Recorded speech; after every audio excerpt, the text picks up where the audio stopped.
We got the honor of sitting down with Summer Jam artist LaRussell, straight from the V in the building. Yeah. I love it. How you feeling, man? I'm well. You look well. Come on, thank you. Not everybody messes with us at this time in the morning because they're like, I can't make no 10 o'clock. Forget we like at 6. it. We up and at it. I know. I love that. Man, that early bird got to get to the worm up. Come on. I see it, I'm bro. getting all the worms. Yeah. I'm getting all the worms. Nothing for you. Run into it, man. I was actually talking to a homie of mine just last week, and so he lives out in Brentwood. He called me and was like, bruh, Yeah. did you know LaRussell was about to be out here? I said, nah, I ain't know. He was like, bruh, he like, don't nobody come to Brentwood. Yeah. Man, so LaRussell does. I'm giving you a first-hand account. He said, hey, bruh, he did an amazing job. He put on a fantastic performance. And speaking as one of the people who came up, he's like, I wasn't even ready for it. I threw a little donation, whatever I could. He was like, but thank him for what he does for people like that, especially in spaces that don't really get that opportunity. Man, honored. Man, and so I know you've been running with that movement for a long time, brother. Like, how do you keep it going when you do those donation shows and, even just setting it up? Are you collaborating with folks specifically in the area? Or like, what what drives that? For Brentwood, I had collaborated with someone who's kind of had their hand in the game, and they just built a new venue, Brentwood Emporium, out there. And he actually, the same guy, booked me for my first ever festival. Oh, wow. So he seen me perform early and was like, I want to get up with you. And he allowed us to use our own ticketing. So I built my own ticketing platform called TBA, where we do like the Proud to Pay offer-based ticketing. And man, it just works because the people who can't afford it and super take care of us gets alleviated by the people who do. Some people go above and beyond for us because they know what we're building and they believe in it, and it just subsidizes it. And that model, man, is just so special. I think that you doing accessibility. That, and you doing that, hopefully it'll increase more folks to want to do it. Because I mean, even the way your whole label is laid out, it's like a co-op, bro. Like, Right. You know what I mean? We were just talking about that before you got over here. Come on. Yeah. It takes like-minded people, though, to be down to support the community. And I feel like this rap game or music game, from the beginning, because I know that you rejected some label offers, but they pit you against each other. It's like they trying to get more and more money until they bleed you dry, and then when they're done or you don't pump out any good music, then they throw you out, right? Yeah. And so a lot of people want that rap life, and they don't really know what it boils down to behind the scenes. Over the years, obviously, I'm not a rapper, but I've seen and heard from different people like how it really gets down. And it looks great on social media, right? It looks glamorous, and you're rich, and you got the Maybach, and you got the mansion, and you got all these things. But when you run through that, and then your dirty secrets come out, no Diddy. You know what I mean? Talk to him. Right? Losing your soul at a Diddy party. Justin Bieber said that too in a song. It's like it turns into something evil and, unnecessary. So the fact that you take what you have, what your God-given talents were, and give back to the community is like it's a rare thing. And you should be proud of that. Man, I am. And I stay home. I think that's the code. It's like when you're home, you leveled and you grounded. Yeah, I'm around my people at all times. And I don't go out of that network. I'm not trying to be at the parties and hang. And hip-hop doesn't really come with mentorship. Right. Like we had to figure out everything. And even the OGs in hip-hop, like they coming to me for the game now because it's such a new terrain that they can't really teach us what we needed to be taught, because a lot of them was in horrible deals. So it's like they can only pass down traditions that they learned from, they successors. So it's just something now where like we try to show as much as the game is possible. That's why it's always cameras rolling, and we try to show people what these experiences are like on the negative and the positive side of it. Right. Yeah. No, but that's some real stuff, bro. And like I think even the way that you've shown people how they can start from just, literally your own backyard. You heard? You know what I'm talking about? I wasn't bruh, invited to one of those. I needed to get me a ticket. I ain't been there either. That's the invite. Support. Right, come through. The invite and support. Yeah. But I mean, like that alone, and I feel like, man, like, what would you say was like the real turning point for you? Do you feel like once kind of like, you got some love from our sister station out there in New York, you think that was kind of like the time when you really was like, okay, like more eyes are clearly seeing me now? Yeah. No, that was definitely a big moment, but we was turning up before then, like that was just another boulder on the path that we was turning over.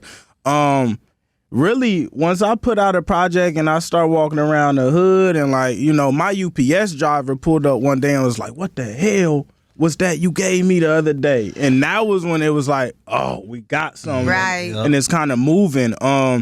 And of course, after you do the Breakfast Clubs and the Leakers and Bootleg Head, like it all just start adding up. Yeah. But yeah, man, I just been keeping my head down and keeping the feet moving. Yeah, man. Because I tell all the folks all the time, I be like, man, between you and Simba, I'm like, man, I feel like we good for at least the next 30, 40 years. The Bay is all like, we solid right now. Come on. And we bringing it back. Like, you know, I've been cooking with Richie Rich and Short and Fody and all the OGs from here and putting them on new songs, new ways and releasing it to the world. So it's like I'm bringing home, I'm putting home back on. There you go. Love it. Right. What do those meetings look like? Like when you sat down, what was it, Def Jam? Mm-hmm. When you sat down with those people, because you gave them time, right? You let them speak whatever they wanted to say to see what it was. Yeah. Right? I mean, you'd be silly not to. You don't want to burn any bridges or anything. You know, stay good.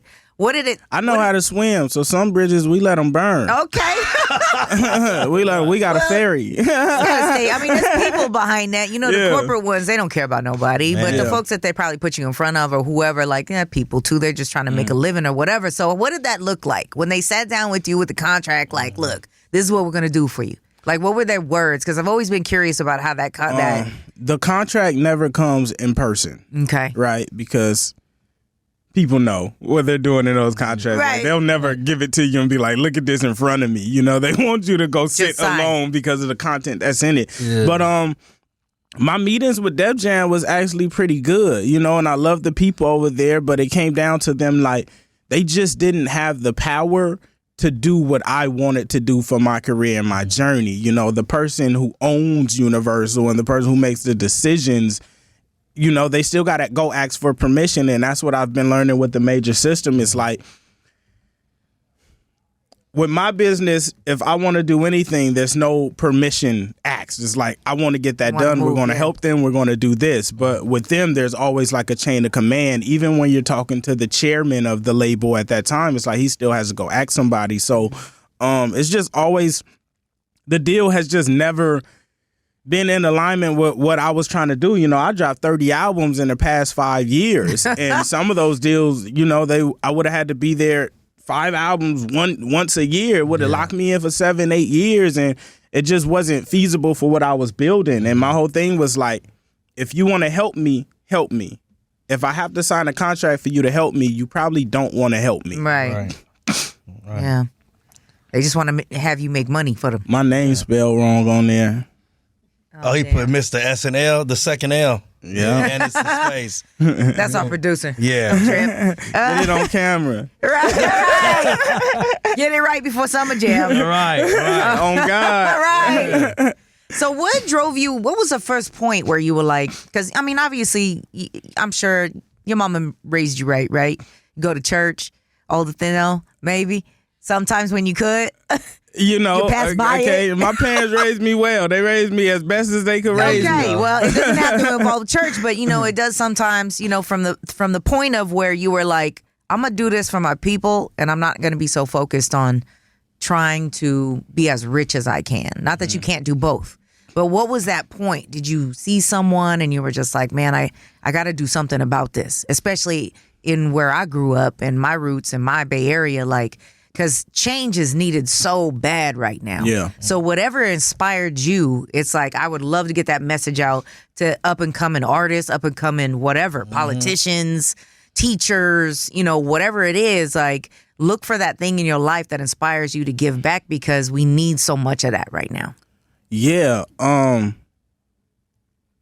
You don't remember a point where you were just I don't. It's just kind of in me. Like, you know, since I was a kid, I've always seen my pops take care of everybody and everything and always help somebody if they in need, whether however he feel towards them. He just always was going to lend a hand. The same my mom's, like my uncles and cousins used to all stay with us at one point. Like, it's always been that within my family. So I kind of just grew with those ethics to help. Yeah. And once I start getting paper, it's like, it's only really so much paper you could have for yourself. You know, Right. it's just kind of natural for me. I can't help it. That's just kind of my life flow. Okay. Yeah. I can't help but help.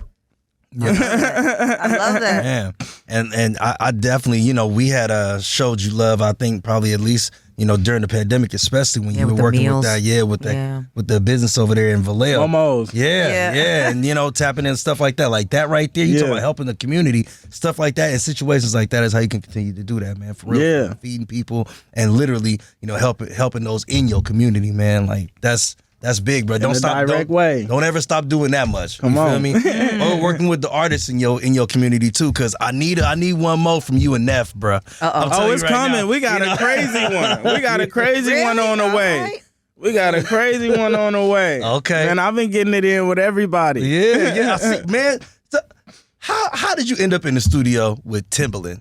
And Timbaland literally beatboxing on the song for you. Come on. How do we get there? Come on. He's like, you don't see me? I'm moving. How'd I get here? I'm How'd I here. get on that stage? It's the same way. I put that work in. Yeah. I put that work in. You feel me? It's like you gas up your car and you start driving. You gonna end up somewhere. That's true. That's very true.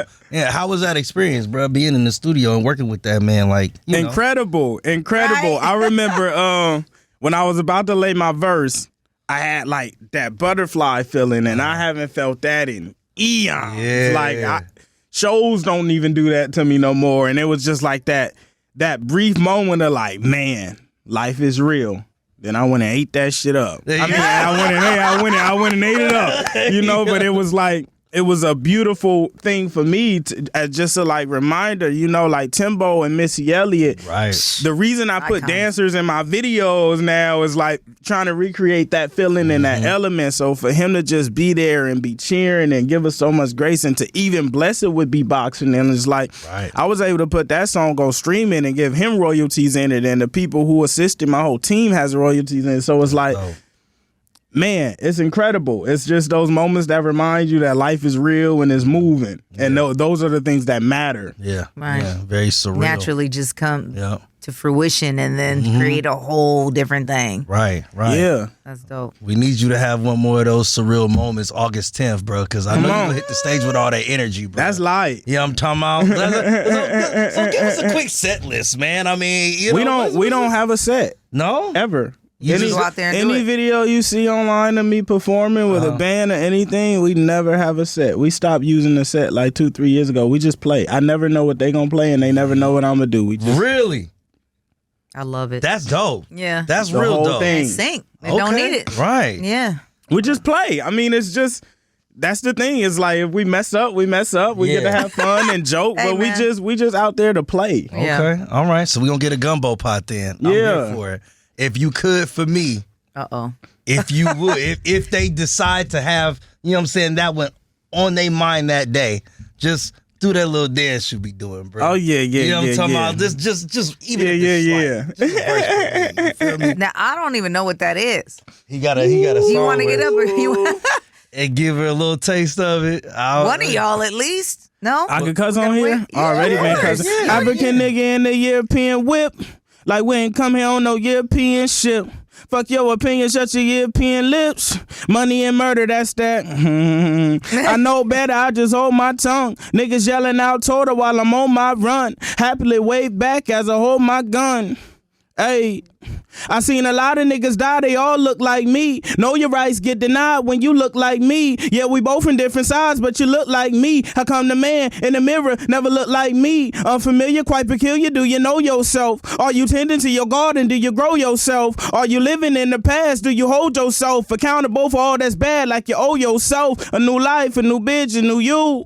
Some new goals, some new O's, a new crew. You know them, you know us, and them too. You know who everybody is, but who you? Hey. Okay. Here we go. Just a taste. Yeah, just a little bit. Just a taste. Little A little sprinkle. That's it. Right. So let that be a lesson to you. Go to get them tickets. August 10th is going down. Yeah. Summer Jam stage. Absolutely. Come on. Thank you, baby LaRussell, man. Not only for holding down the Bay, doing what you do, doing with a kind spirit and positivity, man. It's needed. Come on, gratitude. Let's I'm honored. go. I'm honored. Man, Yeah. we appreciate you, good brother. Thank you for pulling up, man. Of course. Yep. Yeah.